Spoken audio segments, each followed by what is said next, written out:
Donc je suis Bruno, je travaille en tant qu'ingénieur sur la partie R&D.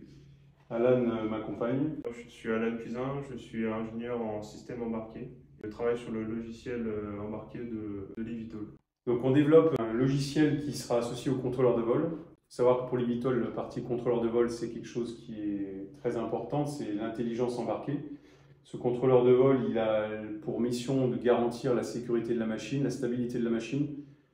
Donc c'est une pièce très importante. Donc Alan développe un code qui a pour but d'être le code propriétaire de la machine. Donc l'idée c'est d'être totalement autonome sur cette partie-là, pour pouvoir maîtriser toutes les lignes, enfin être complètement autonome et assurer donc la sécurité, ce qui est toujours notre objectif numéro un. On se sert aussi de cette partie-là, on développe un simulateur de manière à pouvoir tester à chaque fois les lignes de code qui sont développées sur un simulateur numérique avant de pouvoir mettre ça en application sur la machine. Ça, c'est l'étape finale où on va faire les essais avec ces réglages-là. Et on a vraiment une étape théorique très importante, à la fois sur le développement du code et ensuite sur la mise en situation à travers le simulateur. Ce code-là, on va dire, c'est le cœur du contrôleur de vol qui, lui, ensuite va permettre de sélectionner son mode de vol.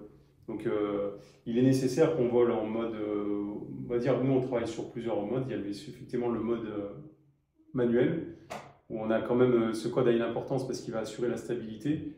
Et le pilote aura juste à déclencher des commandes de base pour pouvoir aller de l'avant, s'incliner.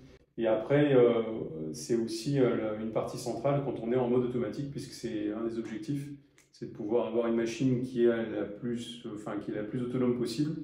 Donc là vont intervenir aussi les fonctions de GPS, de géolocalisation, qui sont aussi pilotées par ce code. Donc DTA sera totalement propriétaire des algorithmes et du code pour pouvoir faire voler ses propres machines.